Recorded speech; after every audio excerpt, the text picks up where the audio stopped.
નમસ્કાર, product TV સાથે હું છું પૂજા। સમાચારની શરૂઆત પહેલા એક નજર હેડલાઇન્સ પર। વિપ્રોના શેરોની આગે કૂચના પગલે સેન્સેક્સની 376 પોઈન્ટની છલાંગ, નિફ્ટીએ પણ 22,000ની સપાટી કુદાવી।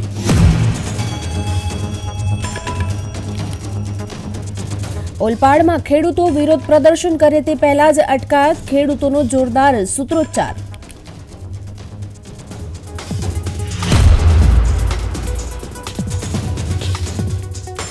પોખરણમાં વાયુસેનાનું રિહર્સલ, વાયુશક્તિ 2024 અંતર્ગત તાકાતનો આપ્યો પરિચય।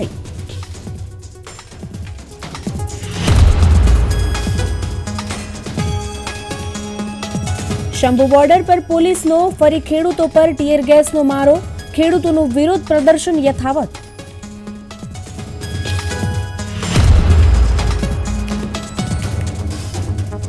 પીએમ મોદીએ ફરી એકવાર કોંગ્રેસ પર કર્યા આકરા પ્રહાર, કહ્યું કોંગ્રેસનો એકમાત્ર વિરોધનો એજન્ડા છે મોદી।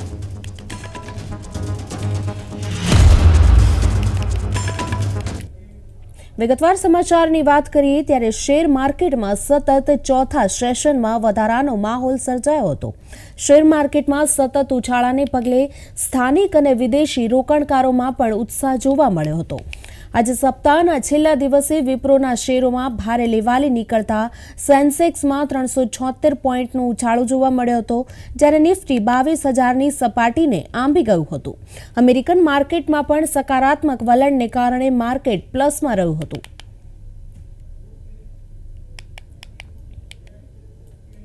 એન્ટેરો હેલ્થકેરના શેરનું બીએસઈમાં લિસ્ટિંગ થયું છે। એન્ટેરો હેલ્થકેર સોલ્યુશનના સીઈઓ પ્રભાત અગ્રવાલે જણાવ્યું હતું કે અમને વિશ્વાસ હતો કે એક મોટો બિઝનેસ ઊભો કરી શકાશે, પરંતુ માત્ર 5 વર્ષમાં બીએસઈ પર આ સ્તરે પહોંચતા જોઈને અમે ખુશ છીએ। કંપની પાસે આગામી 10 થી 15 વર્ષમાં હેલ્થકેર ઇકોસિસ્ટમમાં ઇતિહાસ રચવાની તક છે। એન્ટેરો હેલ્થકેર સોલ્યુશનનું પ્રારંભિક શેર વેચાણ છેલ્લા દિવસે 1.53 ગણું થયું હતું।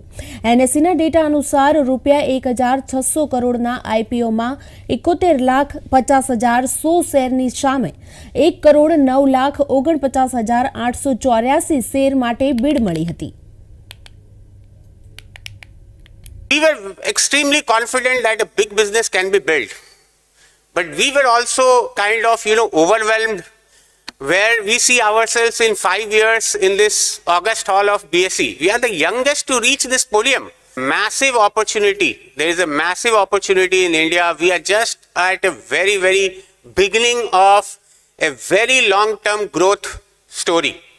We have only proven the business model that this works. The real game is to be played now. Next 10 years, 15 years, we have the opportunity to write history in healthcare ecosystem. This platform, this Entero Healthcare Distribution Platform, I believe will play a very, very important role in the future of Indian healthcare. Punjab Haryana વચ્ચેની Shambhu border પર તણાવ ચાલુ છે। Shambhu border પર ખેડૂતો સતત ચોથા દિવસે વિરોધ પ્રદર્શન કરી રહ્યા છે।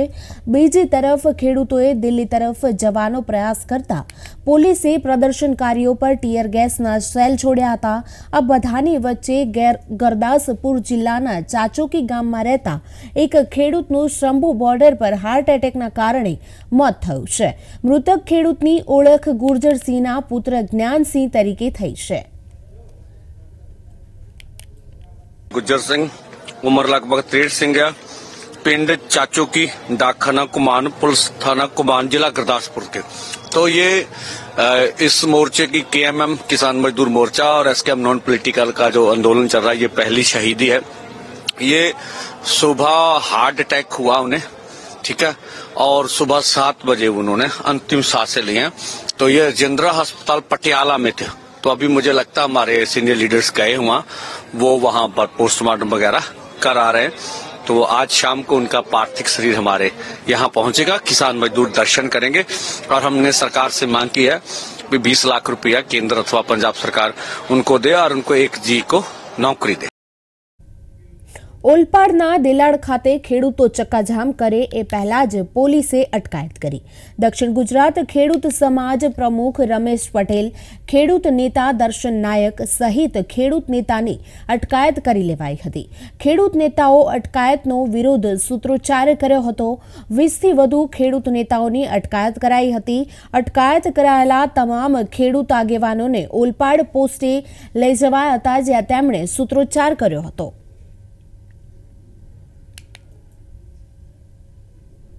ચીખલી ખાતે નવા નિર્માણ પામી રહેલા એસટી ડેપોનો સ્લેબ ધરાશાયી થયો છે. સ્લેબ ધરાશાયી થતા કામ કરી રહેલા મજૂરો ઇજાગ્રસ્ત થયા છે. 5 થી 6 મજૂરોને ઇજા થતા નજીકની હોસ્પિટલમાં સારવાર અર્થે ખસેડવામાં આવ્યા છે. ચીખલી પોલીસ સહિતનો સ્ટાફ ઘટના સ્થળે પહોંચ્યો હતો. ફાયર બ્રિગેડ દ્વારા રાહત અને બચાવ કામગીરી કરવામાં આવી હતી.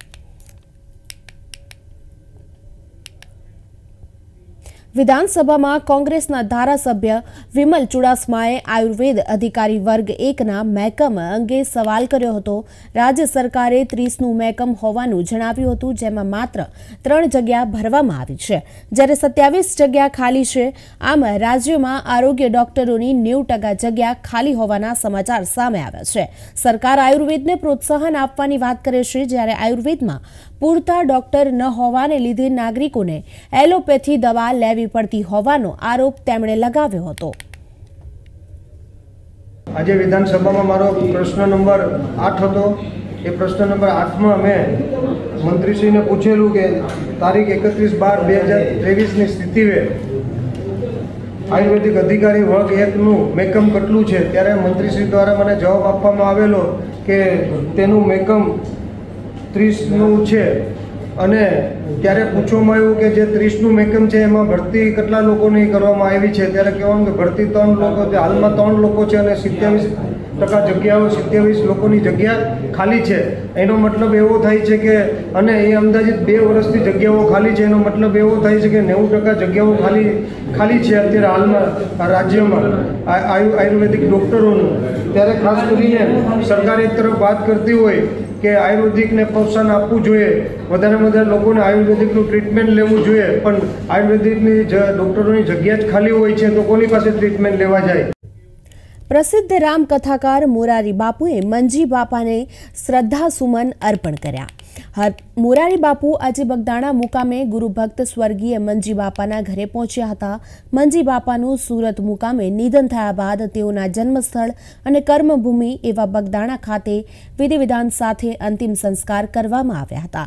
રાજકીય, સામાજિક અને સમસ્ત બગદાણાના હજારો લોકો અશ્રુભીની આંખે મંજી બાપાને અંતિમ વિદાય આપવા ઉપસ્થિત રહ્યા હતા. ત્યારે આજે મંજી બાપાના ઘર એવા બગદાણા મુકામે યોજાયેલ બેસણામાં કથાકાર મોરારી બાપુ પહોંચ્યા હતા, જ્યાં મંજી બાપાની તસવીરને શ્રદ્ધાસુમન અર્પણ કર્યા બાદ પરિવારને સાંત્વના પાઠવી હતી.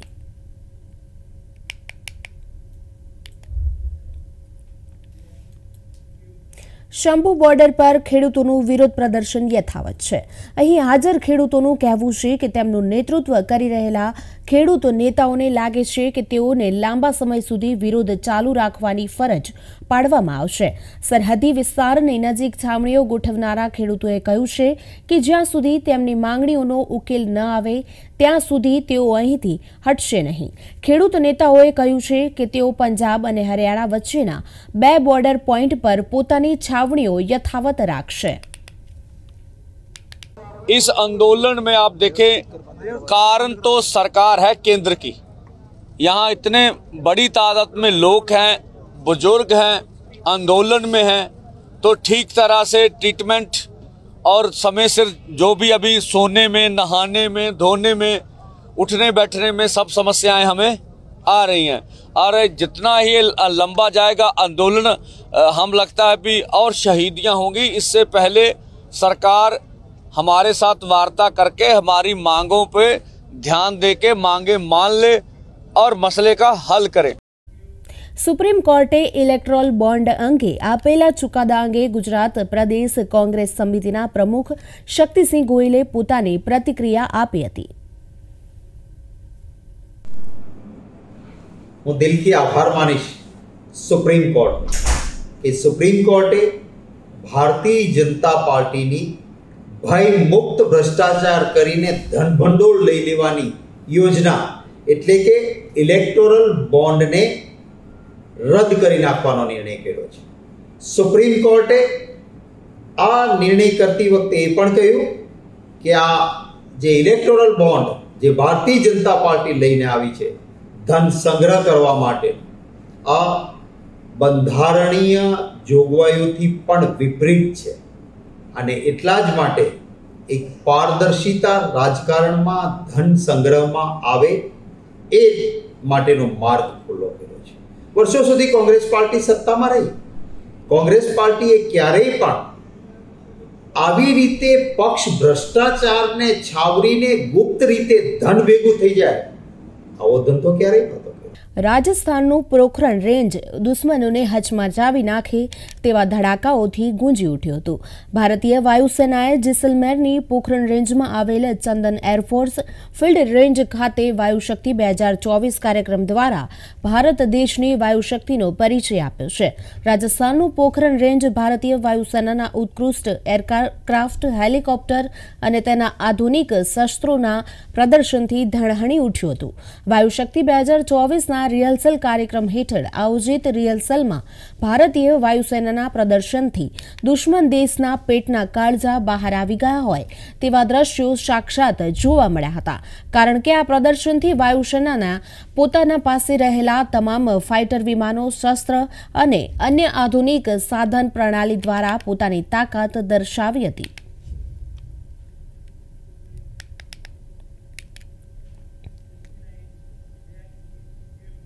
ખેડૂત સંગઠન દ્વારા ભારત બંધના એલાન વચ્ચે સિંધુ બોર્ડર પર કડક સુરક્ષા બંદોબસ્ત જોવા મળ્યો. આ વિસ્તારમાં કાયદો અને વ્યવસ્થાની સ્થિતિ જાળવવા માટે ભારે સુરક્ષા ટુકડીઓ તૈનાત કરવામાં આવી છે. દિલ્હી પોલીસે અર્ધલશ્કરી દળના જવાનો સાથે મળીને મોક કવાયત હાથ ધરી હતી, જેમાં તેમણે સિંધુ અને ટીકરી સરહદો પર રમખાણ વિરોધી ગિયરમાં બેરિકેડ્સ તરફ આગળ વધવાનું કહેવામાં આવ્યું હતું.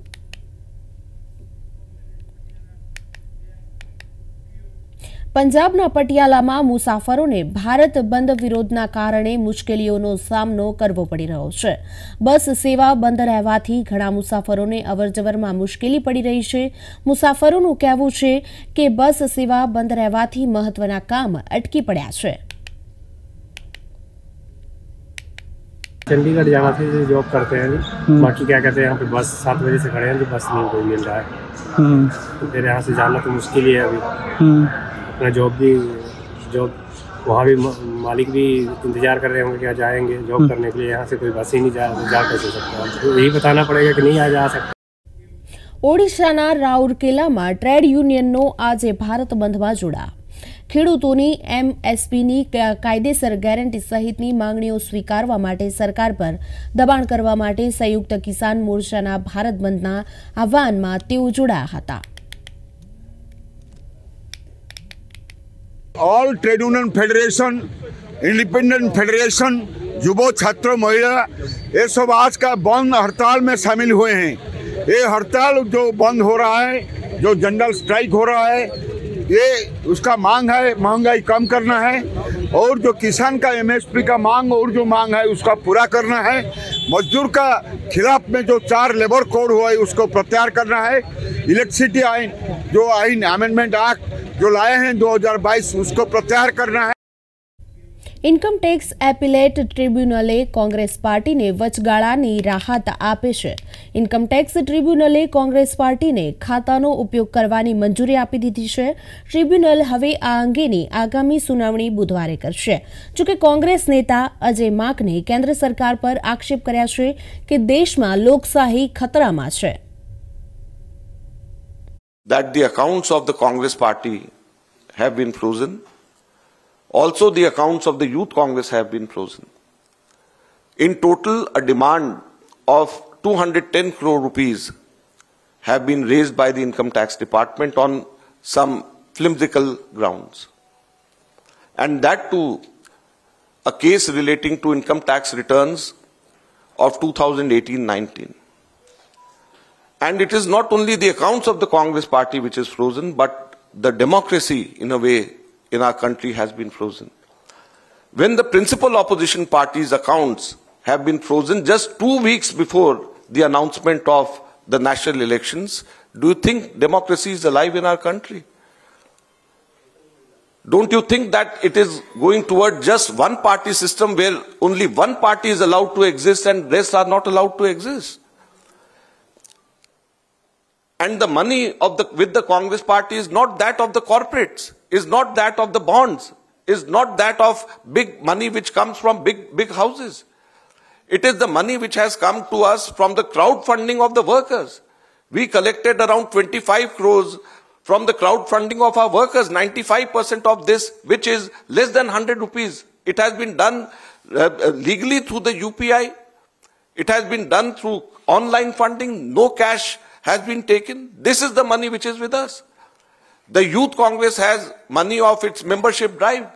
And imagine this account has been frozen. And on the other hand, more than 6,500 crores which were collected through an unconstitutional corporate bonds, which has been pronounced now, the unconstitutional word has been said now by the Supreme Court, that account of the BJP still exists. And the account where the money has come directly from the workers through crowdfunding, through the membership drive, that account of the principal opposition party has been frozen. ભારતીય youth કોંગ્રેસે શુક્રવાર દિલ્હીની Indian youth કોંગ્રેસની office બહાર વિરોધ પ્રદર્શન કર્યું હતું. ભાજપ સરકાર દ્વારા લોકસભા ચૂંટણી પહેલા કોંગ્રેસના બેંક ખાતાઓ ફ્રીઝ કરવાનો નિર્ણય લેવામાં આવ્યો હતો, જેને લઈને કોંગ્રેસના સમર્થકોએ વડાપ્રધાન મોદી અને ભાજપ વિરુદ્ધ વિરોધ પ્રદર્શન કરીને સૂત્રોચ્ચાર કર્યા હતા. કોંગ્રેસ અધ્યક્ષ મલ્લિકાર્જુન ખડગે અગાઉ ભારપૂર્વક જણાવ્યું હતું કે આવકવેરા વિભાગ દ્વારા પાર્ટીના તમામ બેંક ખાતાઓ ફ્રીઝ કરવામાં આવ્યા હતા. જો ફ્રીઝ કરાયેલા બેંક ખાતાઓને પુનઃસ્થાપિત કરવામાં નહીં આવે તો મોટા પાયે વિરોધ કરવાની ચેતવણી પણ મલ્લિકાર્જુન ખડગે આપી હતી. દિલ્હીના અલીપુરમાં એક પેઇન્ટ ફેક્ટરીમાં लागेली આગમાં માર્યા ગયેલા 11 લોકોના પરિવાર માટે 10-10 લાખ રૂપિયાની સહાયની મુખ્યમંત્રી અરવિંદ કેજરીવાલે જાહેરાત કરી હતી. ગુરુવારે સાંજે ફાટી નીકળેલી આગ પછીની પરિસ્થિતિની સમીક્ષા કરવા માટે મુખ્યમંત્રીએ સ્થળની મુલાકાત લીધી હતી. અહીં તેમણે કહ્યું કે આગને કારણે જેમની દુકાનો અને મકાનો પ્રભાવિત થયા છે તેમને સરકારની નીતિ મુજબ વળતર આપવામાં આવશે. બીજી તરફ તેમણે એમ પણ કહ્યું છે કે ઘટના સ્થળે ફાયર ફાઇટર્સને આવવામાં વિલંબ થતા નુકસાન વધારે થયું છે. यहाँ एक फैक्ट्री में कल रात को आग लग गई. बताया जा रहा है कि वो पेंट की फैक्ट्री थी और आप जानते हैं कि पेंट जो है वो ज्वलनशील पदार्थ होता है. तो आग लगी तो वो 100 फुट ऊपर तक बहुत भयंकर आग थी और जब वो केमिकल है बाहर निकला तो वो नालियों के जरिए होते हुए आग कई आसपास घरों में और दुकानों में फैल गई. ये आग कैसे लगी उसके कारण का भी पता नहीं चल पाया, उसकी जांच होगी. लेकिन इस आग में लगभग 11 लोगों की मृत्यु हुई है और 4 लोग घायल हुए हैं. जिन लोगों की मृत्यु हुई है उनको हर व्यक्ति को के परिवार को 10-10 लाख रुपए का मुआवजा दिया जाएगा और हर इंजर्ड को मेजर इंजरी में 2-2 लाख रुपए और माइनर इंजरी में 20-20 हजार रुपए दिए जाएंगे. इसके अलावा आसपास जो दुकानें और घर जल गए हैं उसका आकलन किया जाएगा नुकसान का और जो भी पॉलिसी है पॉलिसी के हिसाब से उनको सबको मुआवजा दिया जाएगा. દિલ્હી અલીપુર આગ દુર્ઘટના મામલે ભાજપના નેતા વિરેન્દ્ર સચદેવાએ એમસીડીને જવાબદાર ઠેરવ્યું છે. તેમણે કહ્યું કે એમસીડીએ ગીચ વસ્તીવાળા વિસ્તારમાં ગેરકાયદેસર ફેક્ટરીને ચલાવવાની મંજૂરી આપી, જેના કારણે 11 લોકોએ જીવ ગુમાવ્યા. તેમણે જીવ ગુમાવનારાઓ અને ઘાયલ થયેલા લોકોના પરિવારજનોને દિલ્હી ભાજપ વતી વળતરની જાહેરાત કરી હતી. मुझे अफसोस इस बात का है कि इतनी घनी आबादी में इस तरह की फैक्ट्री चल रही थी, ये दुर्भाग्यपूर्ण है. अगर दिल्ली सरकार का फैक्ट्री लाइसेंस विभाग या दिल्ली नगर निगम ने कभी जांच की होती, अब कौन किस कारण से चल रही थी, क्यों चल रही थी, और जैसे अब यहाँ के लोगों की डिमांड है कि यहाँ पर अलीपुर में दिल्ली फायर सर्विसेज की गाड़ियां होनी चाहिए। गाड़ी फायर की यहाँ पहुंची नहीं है, गंभीर विषय है। जब ऐसे क्षेत्रों में जहाँ इतनी घनी आबादी है वहाँ फायर सर्विसेज का ना पहुंचना, समय से ना पहुंचना, तो यहाँ ऐसी व्यवस्था होनी चाहिए कि यहाँ दिल्ली फायर बताते हैं कि पहले रहती थी, अब नहीं, हटा दी गई है, उसकी भी जांच होनी चाहिए। लेकिन जो लोग जिनके मकान जल गए, जिनका कोई बेचारों का कोई दोष नहीं है, उनकी मदद सरकार करे आगे आके और उनकी पूरी नुकसान की भरपाई करे, ये सरकार की जिम्मेदारी। आपकी तरफ से किस तरह? मैंने अभी कहा है कि जो घायल हुए हैं इमीडिएट उनको दवाई वगैरह की आवश्यकता के लिए हम 25-25 हजार रुपए अभी दे रहे हैं। जो परिवार जिन्होंने अपनी मृत्युजन खो दी, क्योंकि उनके परिवारों में संस्कार आदि होने हैं, 50-50 हजार रुपए उनको भी दे रहे हैं। लेकिन जिन परिवारों को नुकसान हुआ है उनके लिए भी मदद की घोषणा कर रहे हैं। अभी हमने एक परिवार की तो मदद की है और बाकी परिवारों के लिए मैंने अपने स्थानीय कार्यकर्ताओं से कहा है कि एक बार पूरी जांच कर लें और हर घर में चूल्हा अब दोपहर तक जल जाए, किसी को भोजन की दिक्कत ना हो और उनका जो नुकसान हो उसकी पूर्ति करने के लिए हमारे सभी कार्यकर्ता साथ लगे। વડાપ્રધાન નરેન્દ્ર મોદીની ડિગ્રી વિવાદ મામલે કેજરીવાલ સંજય સિંહને ગુજરાત હાઈકોર્ટ તરફથી મોટો ઝટકો મળ્યો છે। ગુજરાત હાઈકોર્ટે અરવિંદ કેજરીવાલ અને સંજય સિંહની ફોજદારી માનહાનિ કેસમાં સમન્સ રદ કરવાની અરજી ફગાવી દીધી છે। તમને જણાવી દઈએ કે બંને સામે મેટ્રો કોર્ટે સમન્સ નીકાળતા તેમણે સેશન્સ કોર્ટમાં અરજી કરી હતી। જો કે સેશન્સ કોર્ટે પણ અરજી નકારતા બંને હાઈકોર્ટના દ્વાર ખટખટાવ્યા હતા અને સમન્સ રદ કરવા અને સ્ટે આપવા માંગ કરી હતી, પરંતુ હાઈકોર્ટે અરજી ફગાવતા હવે આ કેસની આગળની કાર્યવાહી મેટ્રો કોર્ટમાં ચાલશે। So primarily this quashing petition was filed against the summoning order of defamation issued on behest on request of the petitioner, that is the Gujarat University through its registrar. We had challenged the summoning order and the rejection of the revision application of ours before the High Court by way of the quashing petition. The quashing petition has been dismissed and the reasons thereto are as pronounced by the bench from the dais was thus that these grounds can be taken during the course of trial and at this stage the matter is dismissed. વડાપ્રધાન નરેન્દ્ર મોદીએ શુક્રવારે હરિયાણાના રેવાડીમાં વિકાસ કાર્યોના વિવિધ પ્રોજેક્ટ્સને launch કર્યા। રેલીને સંબોધન કરતા તેમણે કહ્યું કે રેવાડીએ 2013માં પીએમ પદના ઉમેદવાર તરીકે 272થી વધુ બેઠકોની આગાહી કરી હતી। તમારા આશીર્વાદથી એનડીએ હવે 400થી વધુ બેઠકો મેળવશે। मैं 2013 में जब भारतीय जनता पार्टी ने मुझे पीएम के उम्मीदवार के रूप में घोषित किया था तो मेरा पहला कार्यक्रम रेवाड़ी में हुआ था।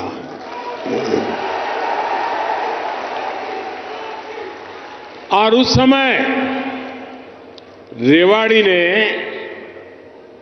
272 पार का आशीर्वाद दिया था और आपका वो आशीर्वाद सिद्धि बन गया।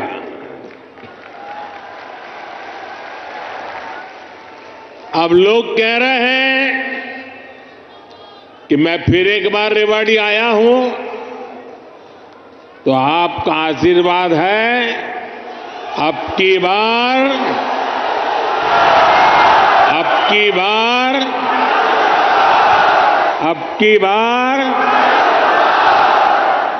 एनडीए सरकार 400 पार।